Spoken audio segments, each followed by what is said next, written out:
I'm going to just introduce you now to Freak, who established with Peter Swinnen and Johan Anneris 51N4E in 1998. Freak, as well as being a partner, also teaches at the Faculty of Architecture in Ghent, the Berlage Institute and the Academy of Architecture in Mendrisio in Switzerland. So without any further ado, I'm going to say thank you very much to Freak for coming back.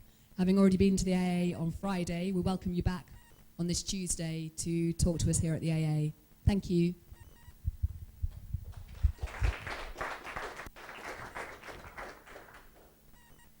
You forgot something. Vanessa? This is yours.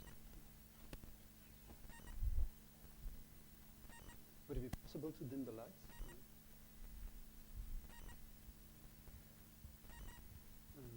Good evening, everyone.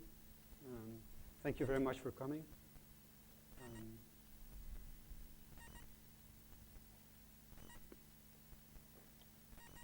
We will use the opportunity of the lecture tonight to talk a bit about the exhibition, to talk about the work, and also to give you maybe kind of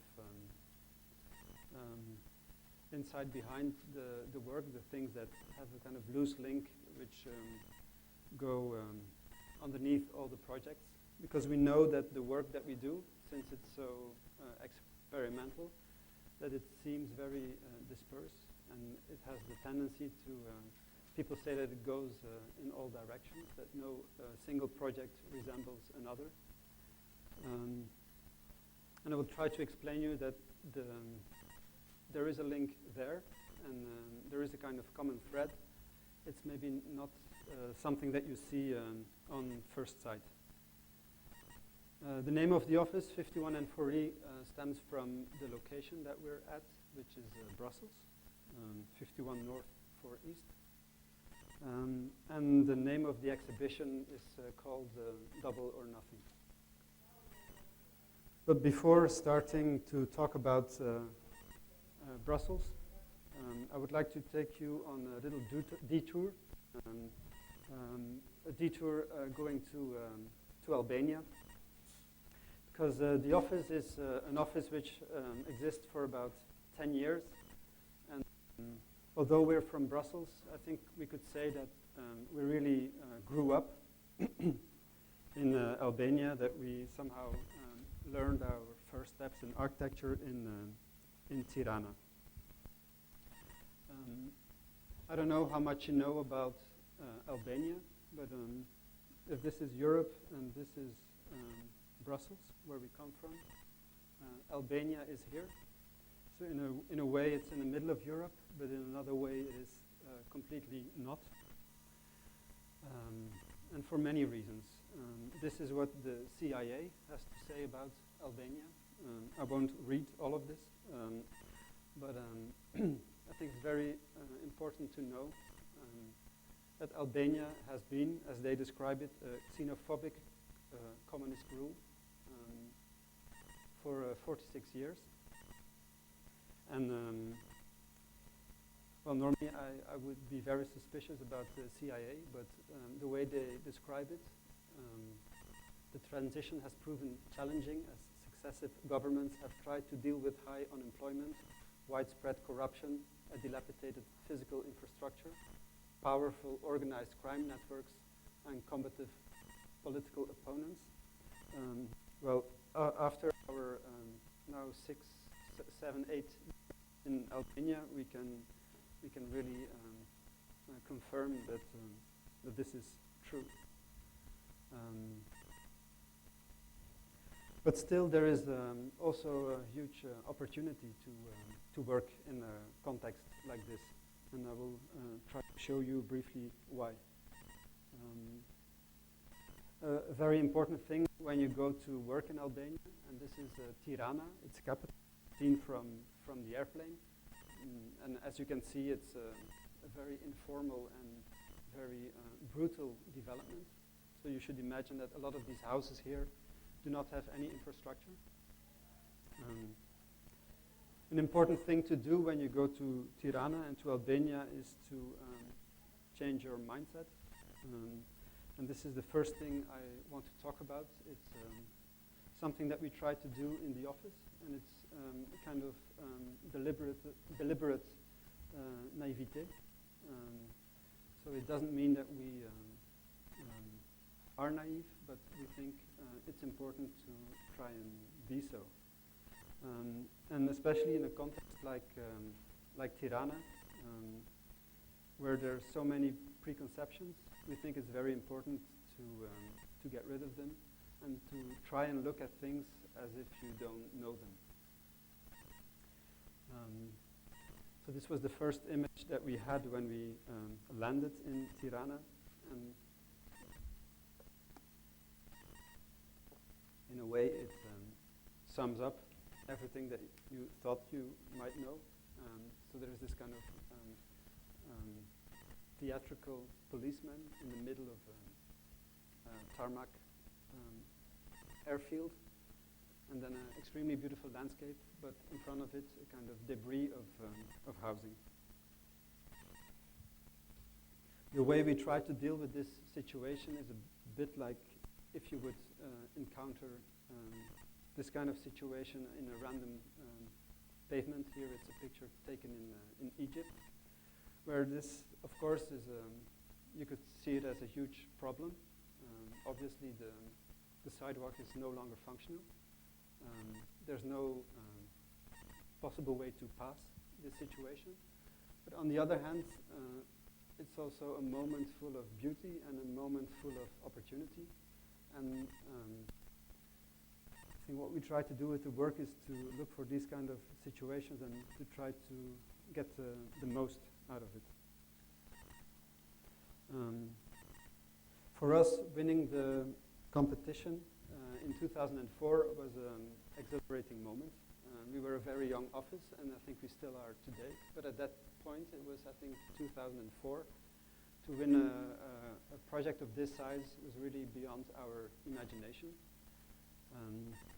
It's a tower which is 85 meters high. It sits in the center of Tirana, and it was the first project which was one of the projects which was related to the, I'm sorry about this microphone, I'll shift it a bit lower.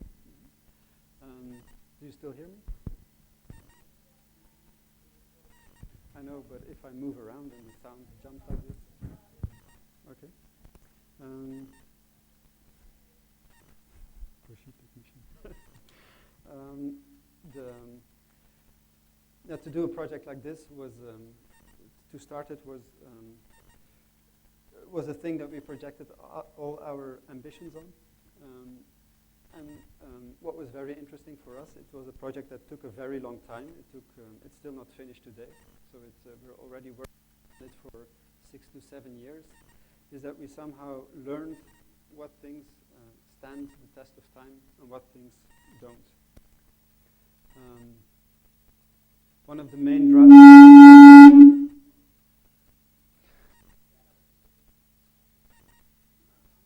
You're still saying that the microphone is perfect? Or? Hello? Yeah? Do you hear me? Okay. But now I have the feeling, does it still amplify the sound? Okay.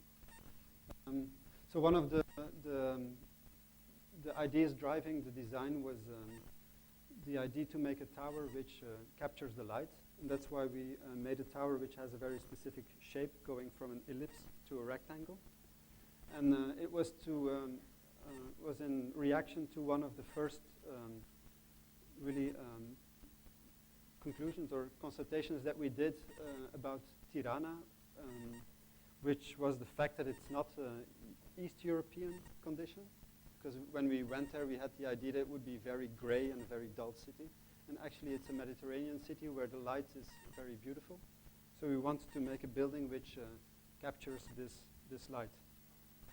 And the second ambition that we had was to make a building which, sitting on the most central spot, in the most historical spot, which would be part of an urban sequence, going from the mosque, which is the first mosque of Tirana city center, going to also the small little dot that you see there, this one, which is the tomb of Suleiman Pasha, that somehow the building would not stand on itself, but be part of an urban ensemble.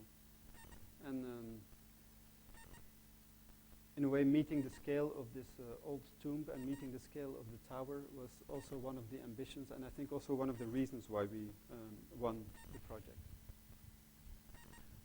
But we also had some ideas which were, I think, very fashionable at the time. Maybe they still are today. It was, one idea was to make a structure which would be like a mesh, a skin, which would take up the shear forces and which would protect the building from earthquakes. And another idea that we had was to make given the fact that we wanted to make this urban sequence, we wanted to make a building which was a stone building and not a glass one. So we looked for references which are like moucharabien, which are perforated brick facades, which would somehow make a skin to the building which is very, very uniform and which would make the building quite monumental. The whole process of building the tower has been a process of trying things out for real. So this is the engineer, a local engineer who proved to be a very good one. And so they somehow managed to make this diagonal structure. But if you see here in the front, the amount of steel formwork that they would need, which would be different on every floor, was a ridiculous cost. And also the quality, I don't know if you see it well, but the quality was very, very low. So we were, in a way, forced with a dilemma, and we spent a lot of time trying to convince them that the idea that we proposed, that it was actually not a good one.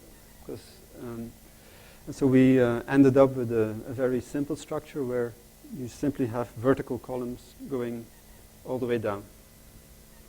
Another issue was the facade, which we started to develop as a facade which could fold. So there would be 88 panels on every floor. And these panels would, as you can see here, they would fold as the perimeter of the building becomes smaller. But the geometry of this tower is extremely complex. Almost every section, every plan that you make, the geometry is different. So this principle that we devised was really too precise, needed too much care and too much detail. When we were on site, we really realized that all of the buildings in Tirana are very basic, and the one thing they can do very well is to make funny shapes at the edge, which are all cast on site and which are all made to measure. And this idea we used to make a proposal which is in a way very dumb. Dumb in the sense that every floor is specific and is very simple to make. It's just a jagged edge. And to this edge we attach two panels, still with the same principle, but with the key issue being that the panels in the middle of the floor don't touch, so that it allows mistakes up to 5 to 10 centimeters without anyone ever noticing. And so suddenly you would have a textile facade, which is not a very precise one, but a very brutal one, but still has the possibility of creating a skin and mediating the two scales. The scale of the tower as an object and the scale of the interior. So here you see the succession of floors, all with triangles. The panels, which are produced locally in a factory which is made especially for this project. And the effect that it has in the city. So a very uniform facade with a very flush resolution. And from the inside, a completely different experience. So this is still work in progress. The glazed facade which sits behind the sun screens is not yet installed. But also the scale of these panels on the inside creates something which is in between a window. So you have views, framed views, or towards the city or towards the sky. But in between you have almost like an artificial horizon which frames the point where the city meets the mountains. So with a very simple device, the tower is able to address a lot of different scales.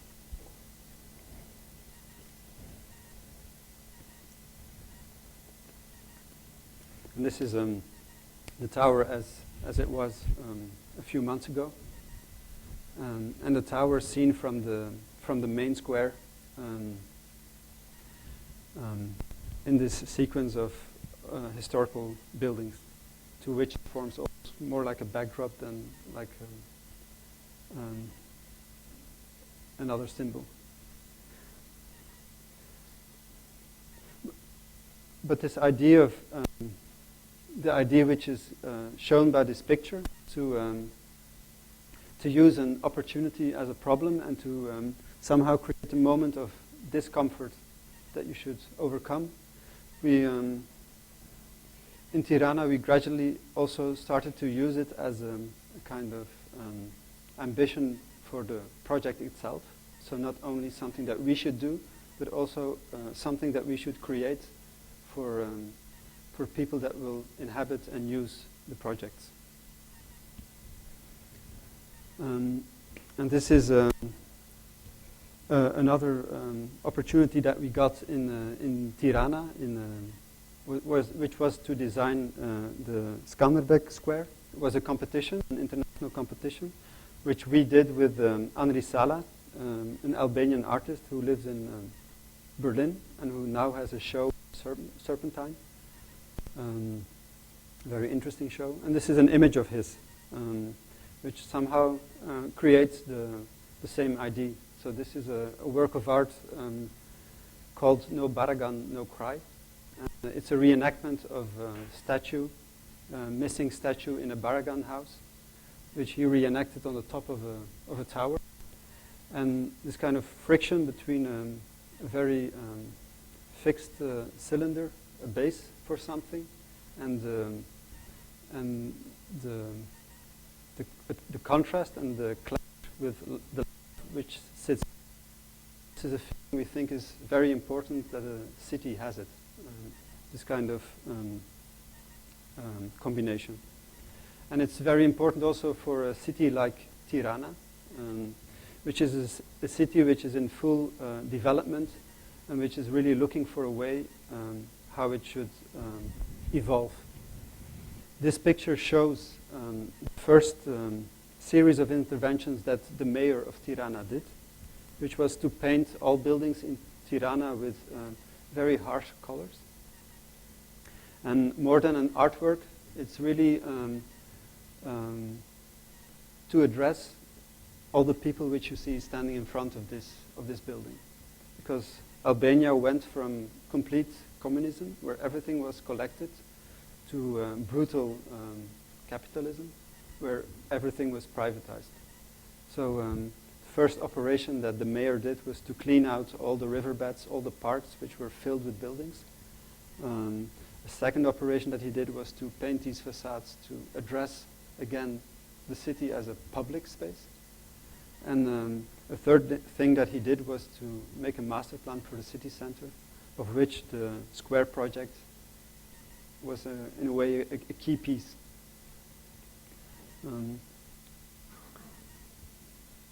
So in this context, it's very important to see a project for a square not only as a question of design. So this is the square we are talking about. This is the Skanderbeg Square, situated along a very monumental axis laid out by the Italians before the Second World War, and around it the very informal development of the city of Tirana. So as I was saying before, asking the question of design, we asked ourselves really the question of what is the role of the square in a city like Tirana. What should the square do? And how should it address the citizens who are looking for what they are, basically? Because if you walk around in Tirana, there's the whole city is lacking everything, and there's a very young population, and it's we thought it was very important to make a square which offers an idea of the past, but also an idea of a possible future, somehow a square that could develop and not only represent something. But the main question, how to do this, because the square is extremely undefined, or it's extremely defined. It's endless in a way. From everywhere in the city you can almost see it. And if you stand in the center of the square, you can look down these boulevards for kilometers and kilometers. So in this context, the thing we were trying to create would best be shown as this.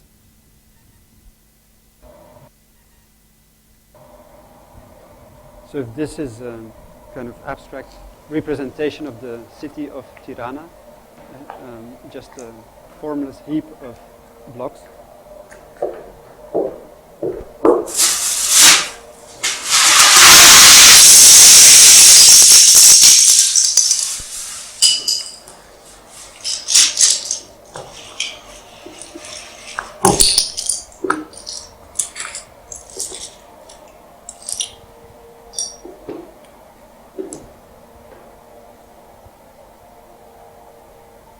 Then gesture, this move, is what we tried to do with the square, what we think the square should do.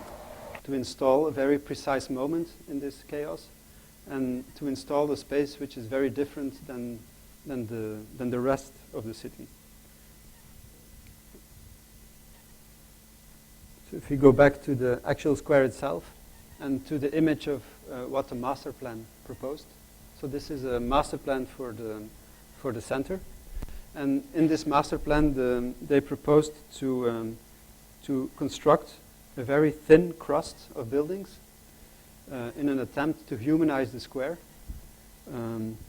What we thought was a huge mistake is that this kind of gesture would not address, let's say, 50% of the buildings which are around the square today. And they would not be addressed simply because they are ugly, and simply because they represent a history which everyone knows. But to hide this history is a very short-sighted point of view, and that's why we redrew the square to become bigger, but also to address all the buildings which stand around it. So the square is a big space. It's 170 by 170 meters. And on this, if you stand on this square, you have almost like a pantheon, an overview of all the buildings which have formed the history of Tirana. You see the mosque, the clock tower, the first parliament building, the Skanderbeg statue, but also the opera and the museum. And although these buildings are, let's say, not attractive today, we think it's more important to address them and to address the problem than to hide them and somehow don't give them a future at all. But the design of the square is not only tracing this empty void, it's also very much about densifying and intensifying the border around it. We have done a few manipulations to deal with the size of the square. And the first one is to make a square which is like a pyramid, a 4% slope, like a sidewalk on the street. On the top of this slope, if you stand in the middle, you are as high as the monumental stairs of all these buildings. So the pyramid square does two things. On the one hand, if you stand on its side, you cannot look towards the other side. So in a way, you are incited to move. But once you're on the top, you're almost at eye level of all of these buildings. And without touching them, their perception is completely changed. The second thing is to really develop the belt around it as a series of very dense gardens, loggias, programmed spaces. So the square doesn't only work as a void, but it also works because it complements the programmed edge. And so this is an image of the view from the edge towards the center. So we imagine this dense edge, which is really made out of shadows, to be an antichambre, to be a first moment, so that the moment that you enter the square, that you really have to ask yourself the question, do you want to do this? So the center of Tirana is, we don't see it as a neutral space, but we see it really as a space which engages the public of Tirana, and which addresses the collective aspect of a square like this.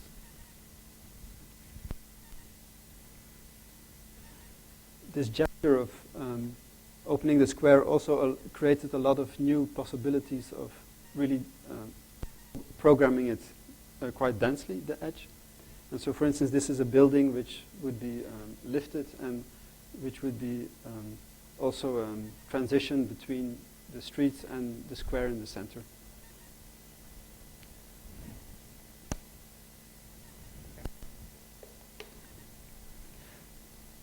The third thing we proposed is to install on the square a series of micro events which are like patches of water,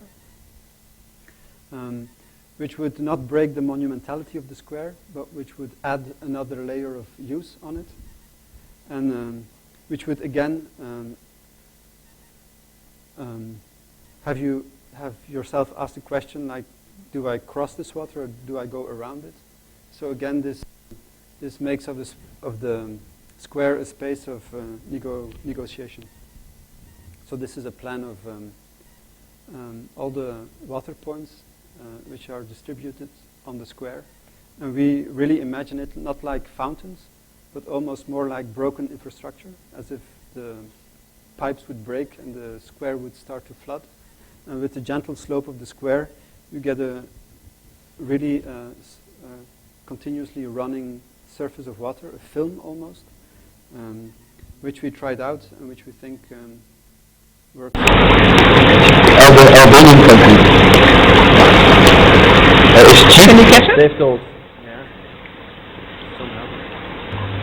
Israel. Zwaar, ja.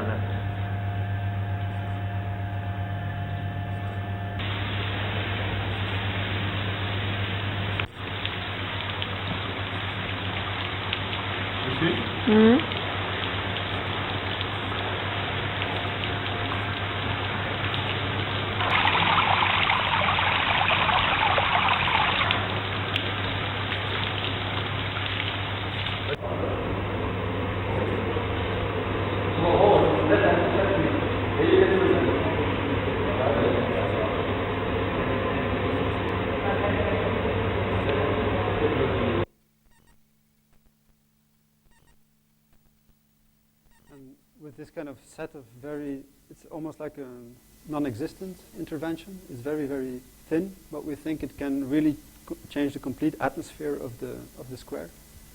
And also, again, make a square which is both monumental and human scale at once. As Vanessa was saying, the underground of the square is completely finished. So 50% of the budget has gone underground. If you see this picture, you can understand why.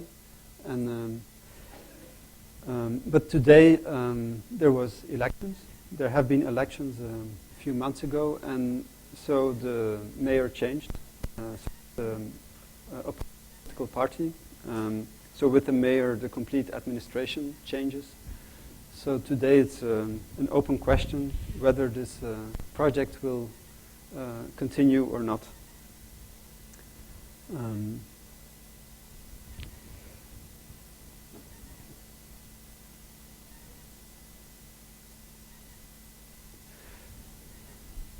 Back to the exhibition. These two projects are shown in the exhibition, and they are shown because they are, I think, emblematic for the work that we do. And the exhibition is for us something that is more than just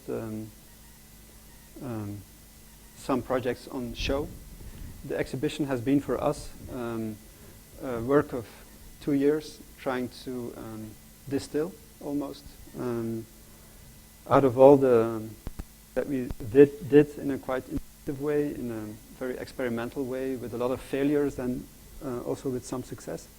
So we spent a lot of time looking at it all over again, and we did it together with this guy, which is called Dominique Boudet, who is the curator of the exhibition, and someone we met because he somehow appeared at some point at the construction site that we were doing in Belgium, and who was always starting to ask us questions about how things are and how they work and why we do things. And then he started to come to our office, and we gradually got to know each other, and he has become in a way a compagnon de route, someone who has followed us and who also stimulates us. And the work that you see in the exhibition has a lot to do with the discussions that we had with him. He's someone who is or was a journalist in France, and who proposed that the title of the exhibition would be La Machine à douter, which is the doubting machine, because he thought that this title would describe the office very well. And we partly agreed with this point of view, but also partly not, and that's why it didn't become the title. But still, I think this quote is a very beautiful one, and I think it stands, if you look at the work through these eyes, a lot of things become clear. And in English it would say, doubt is very unpleasant, but to be sure is completely ridiculous. And I think this attitude is something that we cherish very much. And it's also an attitude which is somehow embodied by Dominique Boudet himself. So this is I think 2 years ago, the first moment that we started to show the work in a more formal way to him. Like we trying to present what we thought was a kind of conclusion or summary.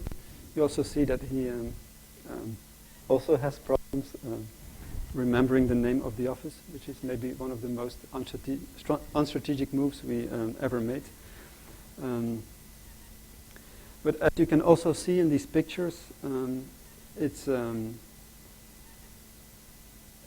a process which takes a long time, and he is also the owner of the house of OMA, Villa da Lava. And it's somehow, once you get to know this, his enthusiasm and his really precise quest for things becomes very clear.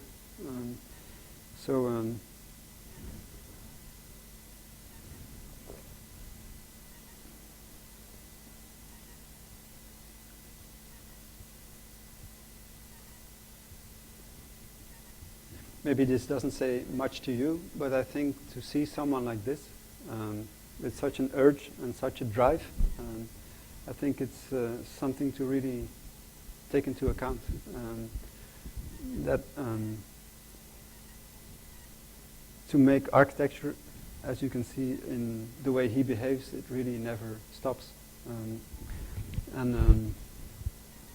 So it's maybe just a small homage. Out of this discussions, we really try to distill in the exhibition a few ways of showing the work without really explaining it. So what we tried to do in the exhibition was to create a few moments which intensify the way you can experience the work.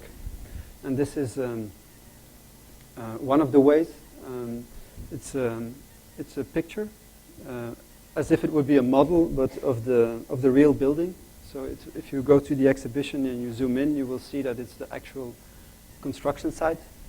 And we think it's very interesting that architecture is at once an idea or something very abstract, and at the same time something very physical and real.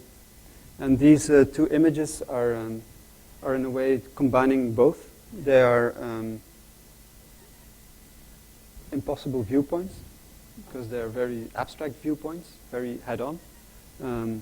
But at the same time, they're built and they are real. So, to have these two realities is, I think, it's a very intriguing part of architecture. That it's not only just a building, but also something which has a mindset of its own.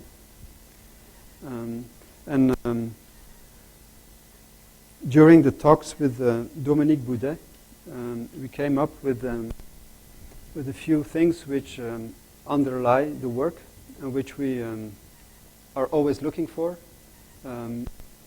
And one of the things that we look for is something that we call the programme bis, which is like not the program that you get from the client, but almost a program which is under it, or maybe even next to it, and a program that we, as an office, install ourselves. And this program, I think you could call it the fact that we somehow believe that architecture is not only should not only represent current society, but architecture really has a potential to trigger change, so that the relation is not just that architecture really has a potential to be a catalyst for transformation. And this potential can lie in very, very simple things. So the program bis is not something very arrogant or something very upfront, but it's really about making a few strategic moves which open up a project and which make it respond to things which are not just written in a brief. I'll try to show you some projects which explain this. First is a project in Belgium, a refurbishment of a mine building, refurbishment of this building, which was to be refurbished. It's an old mine building to be refurbished in a cultural center, design center, and a tourist center. This is the facade of the building, and the building is our machine halls. So with the wheels to activate the shafts, which go 800 meters down. So they're very monumental. And this is the ground floor of this building, which is a technical space, but which is in itself 5 meters high. And when we got the program of this building, it was all written very clearly. And when we saw the building, we decided that we would make the move to use the ground floor of the building as the public space. So the former technical floor, we would, since it's 5 meters high, we would use it as the main floor, also the floor where you come in.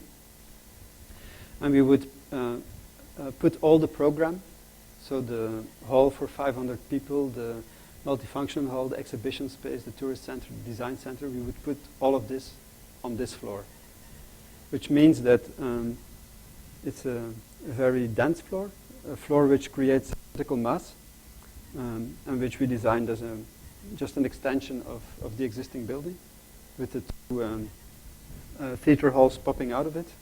But it also means the floor above, which is a very generous floor, a floor which is somehow very inspiring. We left it completely empty. So this floor is restored in a minimal way, but there's no program.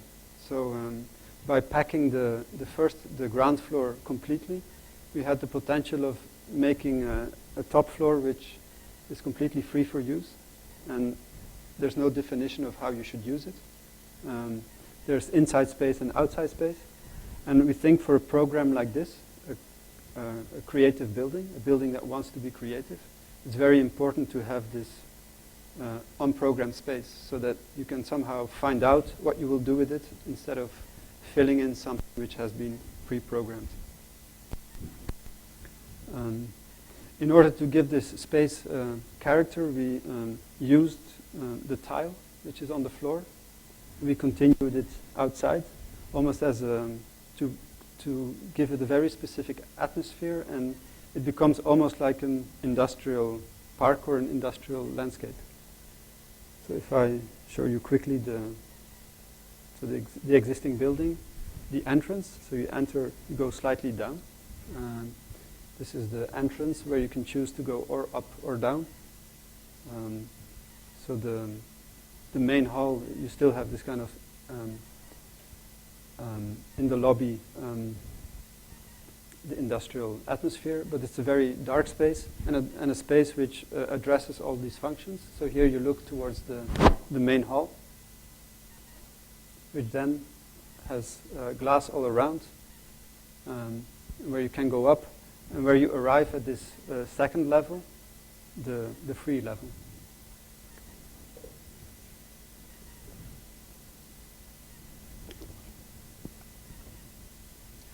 And it's really a permissive surface, a surface that can host everything.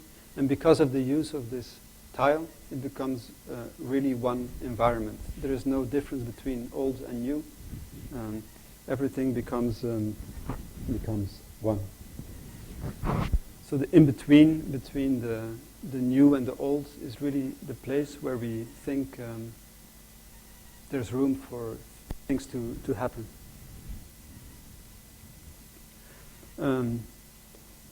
A similar approach we had, although in completely different form, for a representation of a political party. This is the European Quarter in the center of Brussels,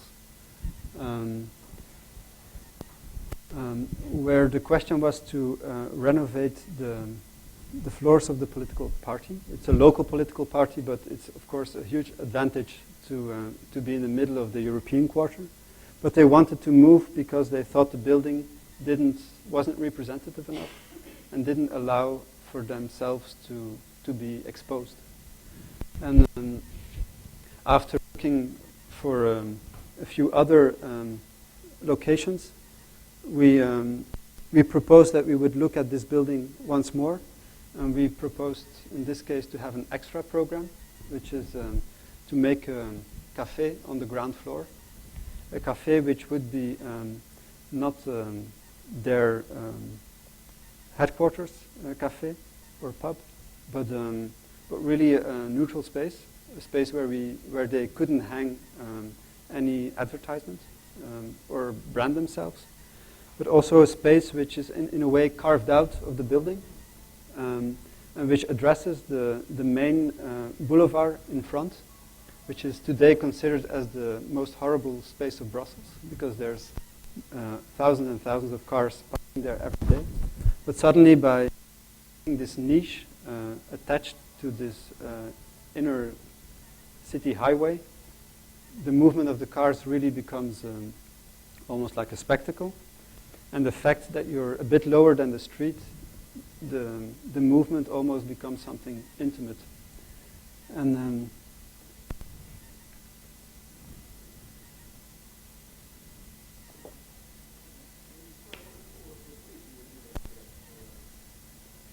the brief we were given was to refurbish the office building. So, but of course we negotiated this with them. We proposed to add something to the program, and they agreed to it. Of course we cannot do it if they don't agree. But one idea which I think is very important in this project is that the current redevelopment of the European Quarter always happens through large-scale projects, which always try to make a new image for the European Quarter, but where we think to have a series of spaces like this, which are in-between spaces, spaces which allow these buildings also to have an interaction with the street, is something which today in Brussels is completely lacking. So although it's a very small project, it's very ambitious in its scope of what it can do. And you were asking about the client. So the guy on the left is the client. So we see it in a way also as our goal, or as our ambition to not only execute what they want, but also question what they want, and to take their ambition a step further. And we have done the same thing with, it's kind of mutual exercise. Same thing with two people in Belgium, which asked for an extension of their house, which was a house in the forest, and which was a very beautiful forest, but a very ugly house. And so they wanted an extra room to have more profit of the environment that they had, and to invite a lot of people over. And this project has become really a project which is not only our project, but also theirs very much. This is a work of art that they have. It's a Bruce Nauman, and it's and it has become somehow the driving force of the whole thing, and also something we discovered throughout doing the project. This is their environment seen through a tiny glass ball, which is hanging in the garden. So in a way, the reason why they didn't want to demolish the house was also because it was their world, with all of their history and all of their memories. But still we had the feeling that we had to do something very drastic in order to make something out of it. And we proposed two things. One was to gut the house, so to take away the inside. And the second one was to wall it, so to put a steel wall around it. And so that the new house would be the remnants of the old one and the fragments of the new. So this is the plan. So you see parts of the old house, the new space which is created inside, and the edge of the steel wall which goes around it. This steel wall is 12 millimeters thick. So this is not a photo montage, but this is a picture taken on the edge of the wall.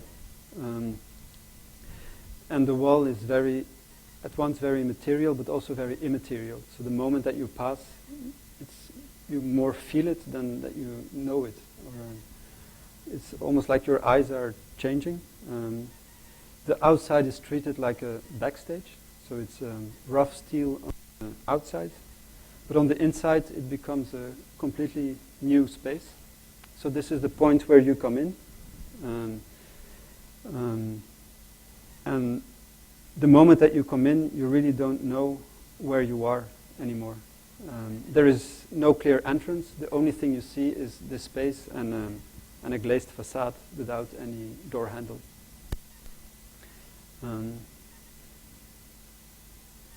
The space developed as a kind of serpentine throughout the house, and inside this new perimeter we have done everything we could to make for instance, the windows as thin as possible. So the profile that we used is in a way just a strip of steel to support the glass, but the glass can almost slide like Japanese screens. So the whole space becomes a very sensitive space. It's absolutely not a gallery space, but a space with a lot of domestic qualities. But the domestic qualities are in the tactility and absolutely not in the prediction of its use. There's no indication of how you should use this space. So sometimes it has a very dreamy atmosphere, sometimes it can be very hard and cold, and sometimes it looks like it could be the Provence. But what we think is very interesting in this project is that the steel wall is almost enhancing everything which is around it. So it's not the essence of the project in a way, but the way it enhances the rest is what makes the project very interesting.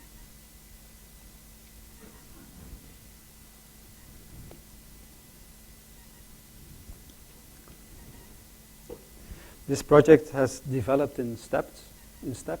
So installing the steel wall was a first step, The second step was to place a new piece of furniture in the center of the house. It's also a piece which is on show here. And it's a large piece. It's 3 by 3 meters. And again, the way it's made is it's a steel structure with tubes woven through it in order for it to be at once very stable but also very soft when you step onto it. But the goal of this piece of furniture is to offer ways to use it, but not to predict how, in a way. So it's a bed that is perfect if you are alone, but you can also easily sit with 15 people on it. And we see it less as an object and more as a device to almost make a cave inside the space. Also on the opening on Friday, you could really see how it works, in the sense that this type of furniture is not a neutral type of furniture. And everyone which enters the house is confronted with this bed directly, but it also is confronted with the question of how do I want to use this? Do I take off my shoes and step into it? Or so the whole piece of furniture becomes almost like a negotiation device to trigger the people who step into the house. And the way the people who own the house use it is also in that respect. They use it as almost like an invitation for people to open up and to start to use the space in different ways.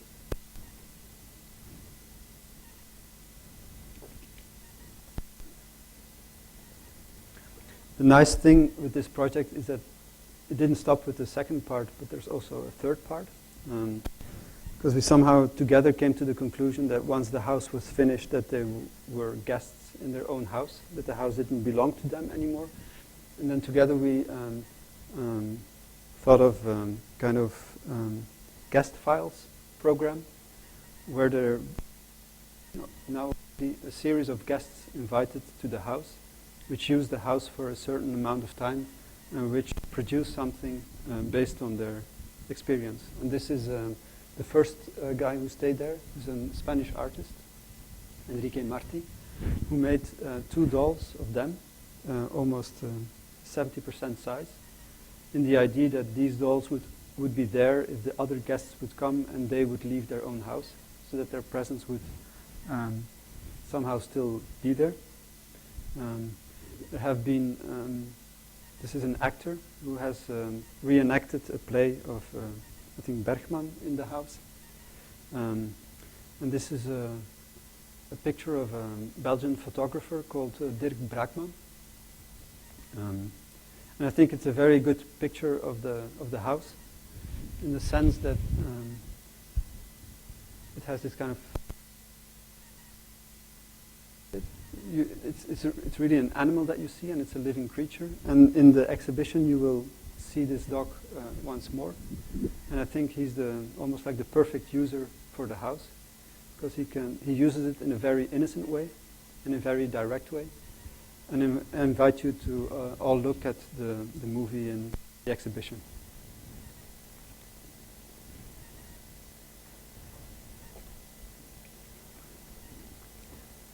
I have been talking about doubt. I've been talking about the hidden program. And I would like to add to that another thing that we are really looking for in the work, and it's a moment that we call 5 minutes of intelligence. It's something that we think ideally every project should have, that you have the feeling that it is very easy, that it's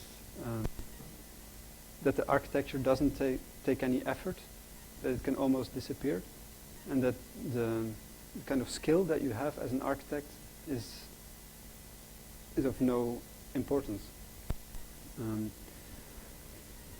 We have And in a way, we also work like this.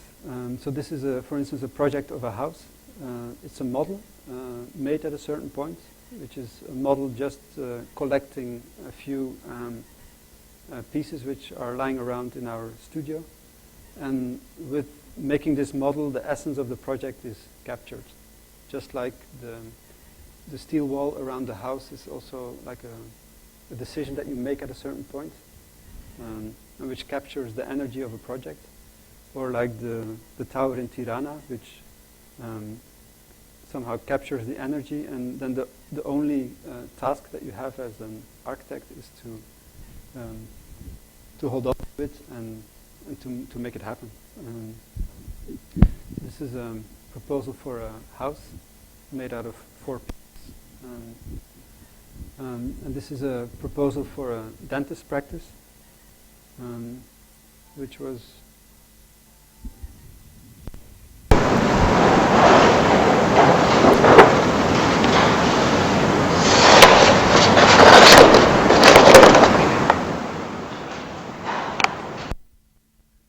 as simple as this.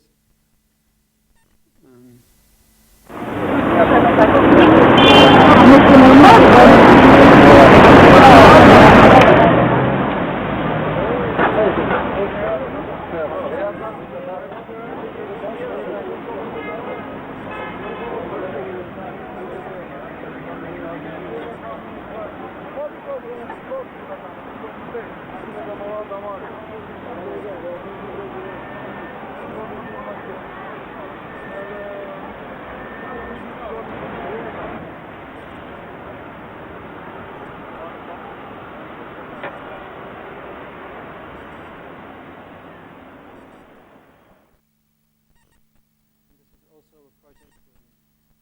be called a 5-minute project, in the sense that we were called to do a design for this bridge in Tirana. It's in a very interesting spot where it's only one of the only points where the Lana River is crossed. We were asked to design a project, but the only problem was that the bridge was already half built. And what I think is very interesting in a condition like this is that you really have to wonder what could be the minimum that you do. The minimum that we did was just to change the shape, to give it the edge, kind of 70 centimeter edge, which sticks out for 70 centimeters. And although it's made in a very, I would say, almost ugly way or brutal way, the fact that the architecture has the power for the space to exist. So out of a functional bridge that you can make really an urban space. And that people start to use it like this after a certain amount of time. I think this is really one of the things that we cherish a lot.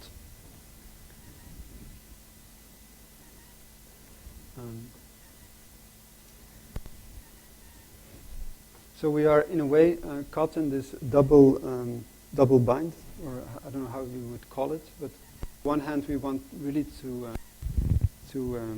be very direct, to be very concrete, and to build stuff, and through building things to change things. But on the other hand, we feel very uncomfortable very often with all of the conditions that we are given, and we really are very interested in changing the conditions, just like we change the conditions of the cafe in the political party, or and we are trying now, and this is to develop these 2 directions simultaneously, as almost to look for the right way how to investigate how you should change conditions, but also to investigate how you can be more performant, and as an architect not always have to answer questions or solve problems. Let me try to explain this. This is an investigation that we did for the Dutch Bouwmeester. It's called Office Plus, which was his question to develop a sustainable office building. And he wanted this to be researched by some offices in order to understand if the new regulations that they would apply, if they would still allow for our architectural quality. Because in a way, Europe is very good at installing regulations and regulations and regulations, but what effective these regulations are is often not studied. And so that was his idea, that he would invite some offices to investigate this question. The environmental index is a green calc index. Today the reference index is 100. The standard is 180, and his ambition was to reach 350. And as you can see in this diagram, so yeah, in a way what you can also see is that these graphs look exactly like the thing that you have on fridges, which already says a lot. But also the ambition that he had somehow didn't even fit into the standard that was devised at one time. So it's a very ambitious endeavor. So what we started to do together with an engineering firm, Arab, from Amsterdam, was to list and check all the things that you can do in order to make a building more sustainable. And very often these are very technical things, because sustainability is often also looked at from an energy point of view. But even after all of these devices, which it still proved that the jump, almost the critical jump that we had to make was not possible. So it was clear that what you expect from a building, that you have to change your point of view on that.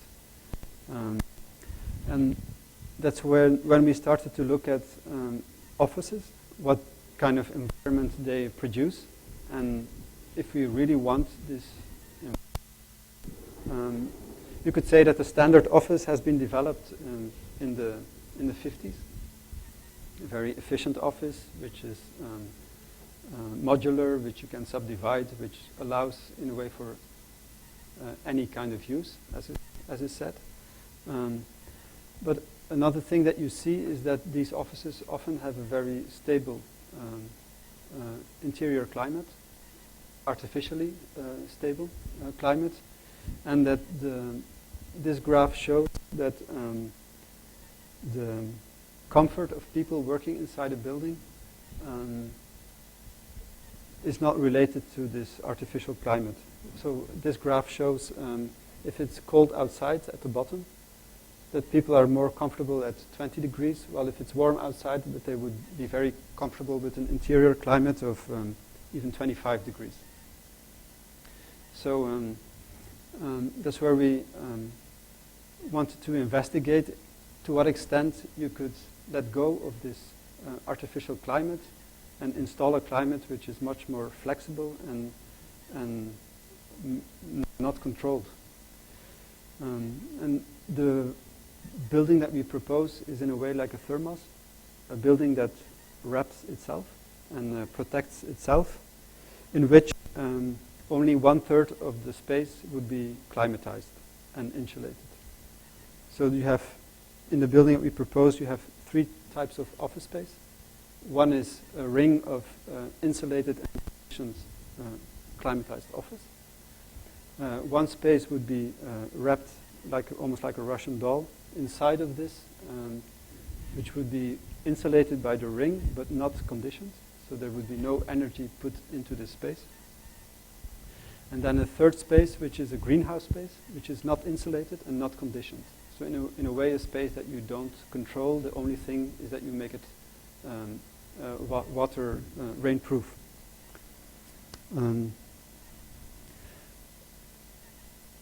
And I think this exercise is interesting in 2 respects. So here again you have more spatially what these zones are. So one thing which is interesting is that you can reduce the energy put into a building to 1/3. Another thing which I think is very intriguing is that that you start to negotiate about how much of the time that you can use your building, and that people who use the building start to live with the building instead of the building being kind of generic condition applied all over. So this is maybe put in a too caricatural way, but the idea that at some point in the year the building could, 80% of the year you could just use the building as it is. But in other points in time you have to start and negotiate with the building. And you can use the spaces outside, but maybe if you put on a sweater or another thing is also that the fact that the inside space is not climatized, that suddenly you can allow freedoms that you would no longer have in contemporary offices. So you can allow double height because this space is not consuming energy anyhow. And so the idea of a building which is not standard all over and the same all over, but which has a set of different conditions, and that these conditions also allow for other types of use. I think it's, we think it's a very intriguing idea and also a very promising idea. Because it somehow stretches what an office building can offer you.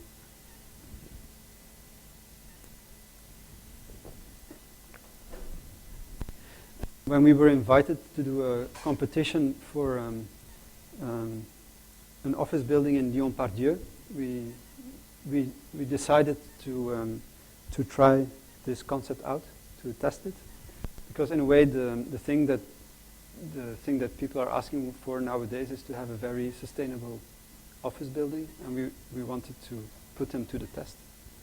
And the project is located here. It's a very deep site, and normally what the job that you have to do is to carve out the volume of the building in a very smart way in order to bring light into the building.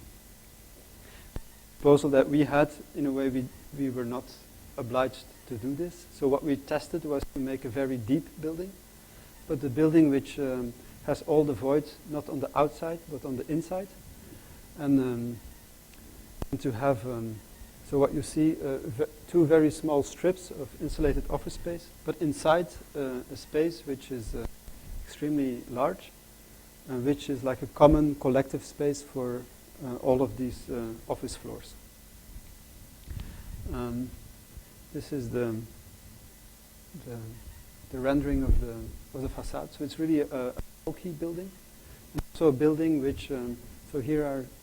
This is. 7 meters of single sheet glass, which creates a kind of greenhouse around the building. And the space inside is 35 meters deep. Since we applied this concept, so normally for a competition you have 2 months of time to develop something, but since we applied this concept we could really study also how it could be done technically. So this time it was with an engineer in France. And it proved that if you shift the floors with just half a level, that you can have enough daylight in the complete building. So the referential value that we had was more than asked for, and also the idea of having a very compact building with a lot of space inside proved to be very successful. And also in terms of use, we think it's very exciting to think of an office building, how you can use for building.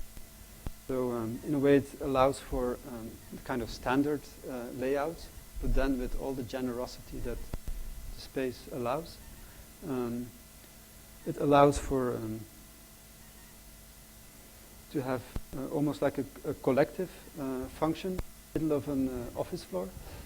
And so working here you have really a very specific kind of office with a lot of qualities.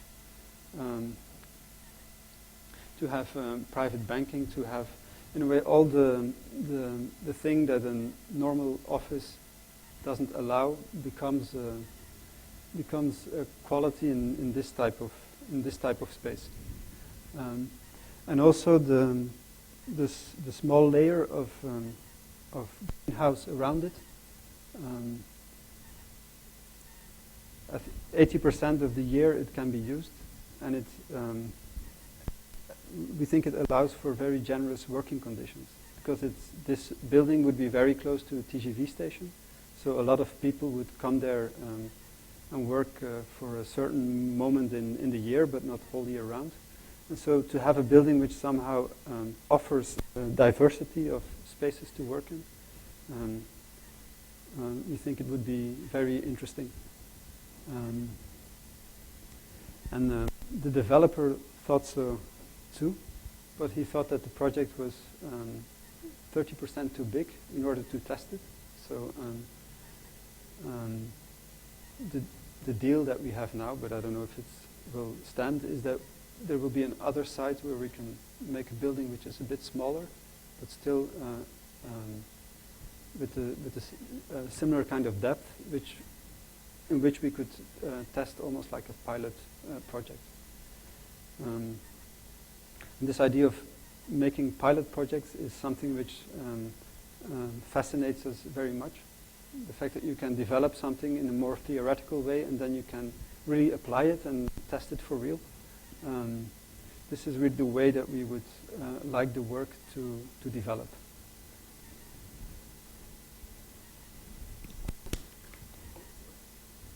And there's a last thing that I wanted to show in that kind of, to show maybe the direction that we are looking for the development of the office. Is a project in Istanbul, a rapid growing city with a huge expansion of population. So people come from the countryside.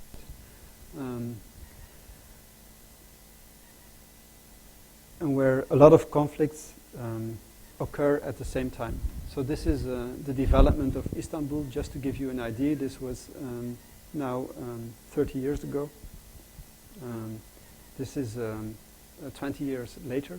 So with every time that there's a bridge, Istanbul expands beyond its existing boundaries.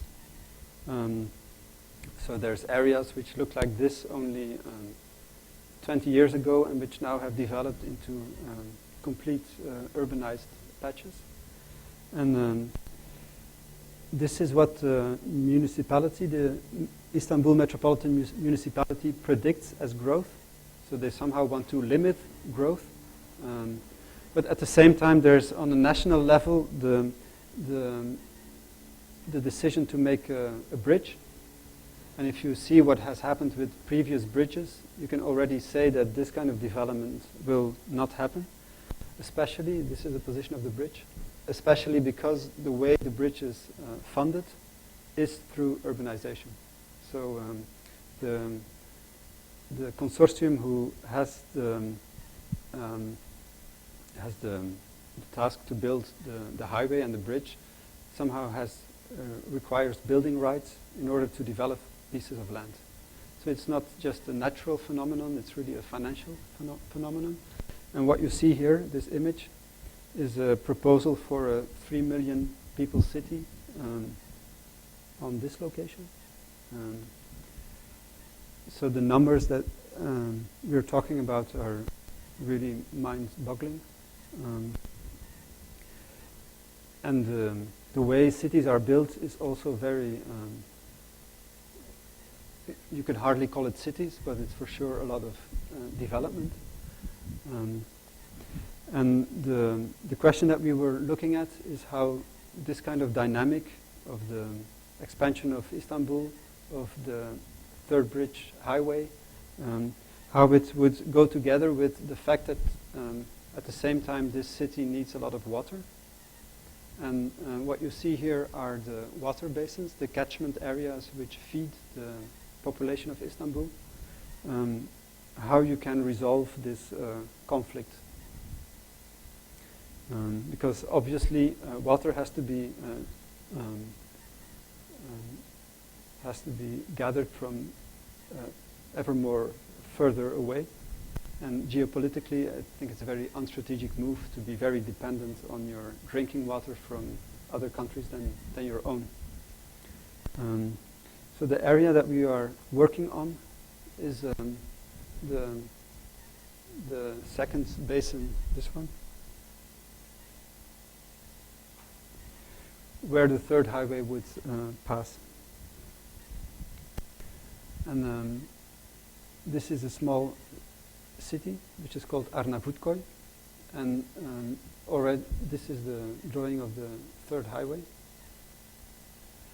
And this is the water basin with the protection boundaries that the national government has set in order to protect the water. What I'm showing is really work in progress. This is work that we're currently doing for the Biennale in Rotterdam. We're in a way halfway, so I would be very interested to hear your remarks on it.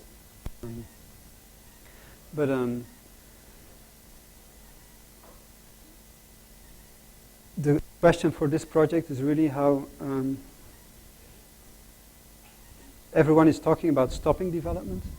So the water management company wants to stop development, Arnavutköy wants to stop development, and at the same time you have this kind of question that they are talking about cities of 3 million people being planned.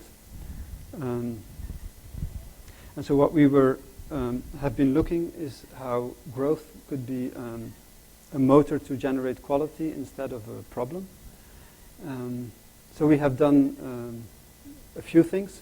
One thing is to look at the territory. So this is the metropolitan municipality of Istanbul on the left, and the Arnavutköy municipality on the right. So these are two municipal boundaries. One thing that we have proposed is to not take the administrative boundaries as units, but to look at the water catchment areas. And so these are all the water catchment areas that you have in Istanbul, and to consider these as entities, as unities. So this is, you could almost consider the landscape of Istanbul as a series of cups, or collecting water or draining water to the sea. The topography in Istanbul is very outspoken. If you have this drawing of all the water basements, these are all the ones which collect water, and on top you have all the ones that drain water to the sea. And the one that we have studied is this one at the top, where we have proposed two things. One thing would be to take these administrative boundaries, these ones, and to make them real, because in a way they are applied as offsets over an existing condition, but this existing condition has a topography, so this drawing has a very little sense. And so these boundaries that they install is water basement, ecological zone, ecological agriculture, and then real agriculture. But the perverse thing about this diagram is that there is simply no water for agriculture. So you can easily prevent people from building, but since there's no water, everyone wants to build there. There's no meaning for this land, so it's really a very perverse logic. So what we propose is to, instead of having a discourse on preventing growth, is to propose growth, but propose it in a very specific area. This is to say on the top of the ridge, on the highest point of the water catchment area, and to see it as a complete system where you have the area used to drain water to the water catchment area, but on the other hand you have the city producing water with which you can feed the agriculture. So the agriculture becomes almost like a byproduct of the city, and also becomes a way to install meaning and value for the land in order to protect the water basin. So it becomes a kind of closed loop system in which the more population that you would have, so 380,000 is the projected growth of the municipality, but the more population you would have,